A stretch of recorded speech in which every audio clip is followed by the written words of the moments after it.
పార్టీల మధ్య ప్రధానంగా పోటీ నడుస్తుంది. ఒకటి ఎన్డీఏ, ఒకటి ఇండి. రెండు జాతీయ పార్టీల మధ్య ఫైట్ నడుస్తున్నటువంటి సిచ్యువేషన్. ఒక్కొక్కసారి దోబుచ్లాడుతుంది, ఒకసారి లీడ్స్ మనకి ఎన్డీఏ కూటమి వైపు ఉంటే ఇంకొక సైడ్ ఇండి కూటమి వైపు మనకి లీడ్స్ అనేవి కనిపిస్తున్నాయి. ప్రజెంట్ చూసుకుంటే ఎన్డీఏ కూటమి 26 స్థానాలు లీడింగ్ లో ఉంది, ఇండి కూటమి 15 స్థానాలు లీడింగ్ అయితే కొనసాగుతుంది. ఇక మహారాష్ట్ర విషయానికి వస్తే గనక మహాయుతి, మహావికాస్ అఘాడి ఈ రెండు కూటమి మధ్య ఫైట్ నడుస్తోంది. ఇండిపెండెన్స్ వీరందరూ ఉన్నప్పటికీ కూడా టఫ్ ఫైట్ అనేది రెండు పార్టీల మధ్య నడుస్తోంది. మనకి ఎగ్జిట్ పోల్స్ కూడా ఎన్డీఏ కూటమికే మొగ్గు చూపాయి. కాబట్టి ప్రజెంట్ ఉన్నటువంటి సిచ్యువేషన్స్ లో కూడా మహారాష్ట్రలో మనకి ఎన్డీఏ కూటమి దూకుడుగా ముందుకు వెళ్తున్నటువంటి పరిస్థితి చూస్తున్నాం. ఇప్పటి వరకు పోస్టల్ బ్యాలెటే కావచ్చు, ఫస్ట్ రౌండ్ నడుస్తుంది. కాబట్టి మహారాష్ట్రలో ప్రెసెంట్ 114 స్థానాల మహాయుతి, మహావికాస్ అఘాడి 34. చాలా డిఫరెన్స్ కనిపిస్తోంది. కానీ తారుమారు కావడానికి ఎక్కువ సమయం ఏం పట్టదు. ఇంకా రౌండ్స్ అనేది ఫుల్ ఫ్లెజ్డ్ గా రాలేదు, ఇంకా ఫస్ట్ రౌండ్ ఫలితాలు కూడా వెలువడలేదు. కాబట్టి ఏమో హర్యానా ఎన్నికలు, జమ్మూ కాశ్మీర్ లో కూడా మనం చూసాం. జమ్మూ కాశ్మీర్ లో కాంగ్రెస్ కన్నా బీజేపీ అక్కడ అధికారంలోకి వస్తుందని చెప్పి ఎగ్జిట్ పోల్స్ అంచనాలు, కానీ అక్కడ కూడా తారుమారైంది. కాంగ్రెస్ అధికారంలోకి వచ్చింది. హర్యానాలో కాంగ్రెస్ అంటే బీజేపీ అధికారంలోకి వచ్చింది. సో ఏదైనా జరగచ్చు. లాస్ట్ రౌండ్స్ ఏదైతే ఉంటాయో అవి ఫలితాలను తారుమారు చేయొచ్చు. కానీ ఫస్ట్ ఒక 3 రౌండ్స్ వరకు కూడా క్లియర్ కట్ గా మెజార్టీ కనుక సాగితే ట్రెండ్స్ లో మనకి ఒక ట్రెండ్స్ అయితే తెలిసిపోతుంది. ఏ పార్టీకి ఏ విధంగా ఉంది, ప్లస్లు ఏంటి, మైనస్లు ఏంటి, ఎక్కడెక్కడ తప్పులు, ఎక్కడెక్కడ ఒప్పులు అనేది. రైట్, మాడదాం. మా ఢిల్లీ ప్రతినిధి రామకృష్ణ సిద్ధంగా ఉన్నారు ఈ రెండు రాష్ట్రాల ఫలితాలకు సంబంధించి. రామకృష్ణ, ఇక ఈరోజు పోలింగ్ అని మనం చూసుకున్నట్టుగైతే మహారాష్ట్ర అసెంబ్లీ ఎన్నికల విద్యుత్ ఎవరో మరికొన్ని గంటల్లో తేలబోతుంది. ఉదయం 8 గంటలకే ఓట్ల లెక్కింపు ప్రక్రియ ప్రారంభమైంది. మహారాష్ట్ర అసెంబ్లీ హోరాహోరీగా సాగా సీఎం ఎవరు కానున్నారనే విషయంపై సర్వత్రా ఆసక్తి నెలకొంది. మహారాష్ట్రలో 63 స్థానాల్లో మహాయుతి ముందంజలో ఉంది. 25 స్థానాల్లో మహావికాస్ అఘాడి 2 స్థానాల్లో ఇతరులు ఉన్నారు. మరి కోపులిలో మహారాష్ట్ర సీఎం ఏక్నాథ్ షిండే ఆధిక్యంలో ఉన్నారు. బాంద్రా ఈస్ట్ లో ఆధిక్యంలో కొనసాగుతున్నారు బాబా సిద్దికీ తనయుడు జీషాన్, ఎన్సీపీ అభ్యర్థిగా పోటీ చేసిన జీషాన్. మరి నాగపూర్ సౌత్ వెస్ట్ లో బీజేపీ అభ్యర్థి దేవేంద్ర ఫడ్నవీస్, మాజీ ముఖ్యమంత్రి ఈయన ఆధిక్యంలో కొనసాగుతున్నారు. కొలాబాద్ స్థానంలో బీజేపీ అభ్యర్థి రాహుల్ నర్వేకర్ కూడా ఆధిక్యంలో కొనసాగుతున్నారు. ఇక బారామతిలో అజిత్ పవార్ లీడింగ్ లో ఉన్నారు. నాగపూర్ సౌత్ లో లీడింగ్ లో కొనసాగుతున్న డిప్యూటీ సీఎం దేవేంద్ర ఫడ్నవీస్. సపోలిలో కాంగ్రెస్ అభ్యర్థి నానా పటేల్ ముందంజలో ఉన్నారు. మరి ఇక జార్ఖండ్ విషయానికి చూసుకుంటే మాత్రం జార్ఖండ్ లో కూడా ఫలితాలు ఇక్కడ హేమంత్ సోరెన్, ముఖ్యమంత్రి హేమంత్ సోరెన్ ముందంజలో ఉన్నారు. అలాగే ఆయన భార్య కల్పన కూడా ముందంజలోనే ఉన్నారు, ఆధిక్యంలో కొనసాగుతున్నారు. ఇక్కడ ఈ జార్ఖండ్ లో చూసుకున్నట్టుగా ఇప్పటిదాకా జేఎంఎం 4 స్థానాలు లీడ్ లో ఉంది, బీజేపీ 7 స్థానాల్లో లీడ్ లో ఉంది, అలాగే అదర్స్ 3 స్థానాల్లో లీడ్ లో ఉన్నారు. మరి టోటల్ గా చూసుకుంటే జార్ఖండ్ లో 81 ఫస్ట్ రౌండ్ ఫలితాలు ఎప్పటి వరకు వచ్చే ఛాన్స్ ఉంది రామకృష్ణ? రెండు స్టేట్ లో కూడా 2 స్టేట్స్ కి సంబంధించి చూసుకుంటే మధ్యాహ్నం 12:30, 1 గంట కల్లా పూర్తి స్థాయి ఫలితాలు అయితే వచ్చే అవకాశాలు అయితే స్పష్టంగా కనిపిస్తున్నాయి.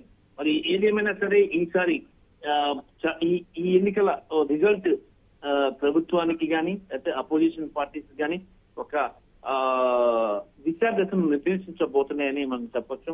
ఎందుకంటే ఈ జార్ఖండ్ శాసనసభ ఎన్నికల ఫలితం దేశవ్యాప్తంగా కూడా నెలకొన్న ఉత్కంఠ మరికొద్ది సేపట్లోనే తేలబోతుంది. మరి దాదాపుగా జార్ఖండ్ ముక్తి మోర్చా అలాగే బీజేపీ హోరాహోరీగా ఉన్నాయి. మరి ఇక్కడ గండేలో హేమంత్ సోరెన్ భార్య కల్పన సోరెన్ ఆధిక్యంలో ఉన్నారు. ఇక జార్ఖండ్ మొత్తం అసెంబ్లీ స్థానాలు 81 ఉండగా మ్యాజిక్ స్పీకర్ 41ని క్రాస్ చేయాల్సి ఉంది. జార్ఖండ్ లో ఎన్డీఏ ఇండియా కూటమిల మధ్య ప్రధానమైన పోరు సాగుతుంది. ఎన్డీఏ కూటమిలో బీజేపీ, ఏజేఎస్యు అలాగే జేడీయూ, లోక్ జనశక్తి ఉన్నాయి.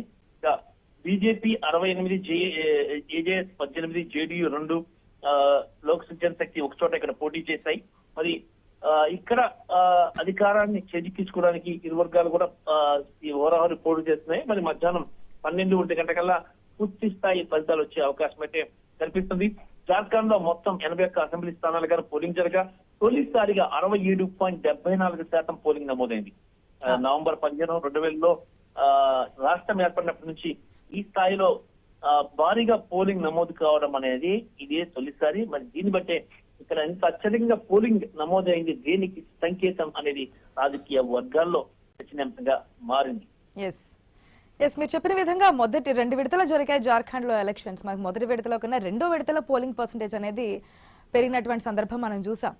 ఒక్కసారి ఫలితాలంటూ వచ్చిన తర్వాత వాటితో పాజిటివ్ నెగిటివ్స్ అనేది కూడా బయటకు వస్తాయి. ఇప్పుడు ఈ రెండు రాష్ట్రాలు ఏంటంటే ఓకే, జార్ఖండ్ విషయానికి వస్తే ఒక రకంగా ఉంటే మహారాష్ట్ర పాలిటిక్స్ హాట్ గానే ఉన్నాయి. ఇంకా ప్రజా తీర్పు ఏంటనేది తెలియకుండానే రెండు కూటములకు సంబంధించి ముఖ్యమంత్రి క్యాండిడేట్స్ కూడా బయటకు వస్తున్నారు. ఒక్కొక్క కూటమిలో కూడా మళ్ళీ మనకున్నారు కదా, మహాయుతికి సంబంధించి బీజేపీ ఉంది, శివసేన ఉంది, నేషనల్ కాంగ్రెస్ పార్టీ ఉంది. అట్లాగే మనకి మహావికాస్ అఘాడీకి సంబంధించి కూడా కాంగ్రెస్ ఉంది, శివసేన ఉంది, నేషనల్ కాంగ్రెస్ పార్టీకి సంబంధించి జయంత్ పాటిల్ కావచ్చు. వీరందరూ కూడా ఒక్కొక్కరు ముఖ్యమంత్రి పదవుల గురించి పోటీ పడుతున్నటువంటి సిచ్యువేషన్స్.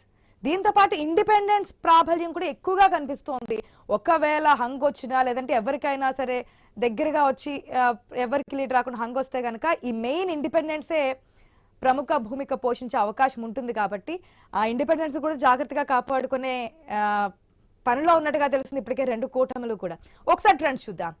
మనకి మహారాష్ట్ర, జార్ఖండ్ సంబంధించి ఉదయం 8 గంటల నుంచే కౌంటింగ్ అనేది స్టార్ట్ అయింది పోస్టల్ బ్యాలెట్ సంబంధించి.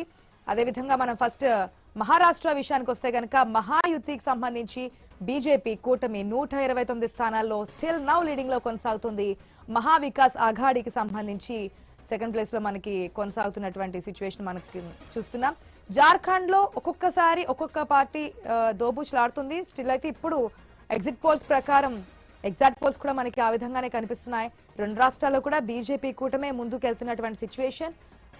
జార్ఖండ్ లో కూడా మనకి బీజేపీకి సంబంధించినటువంటి కూటమి 34 స్థానాల్లో ముందుంటే 17 స్థానాల్లో ఇండి కూటమి ముందున్నటువంటి సిచ్యువేషన్ మనం చూస్తున్నాం.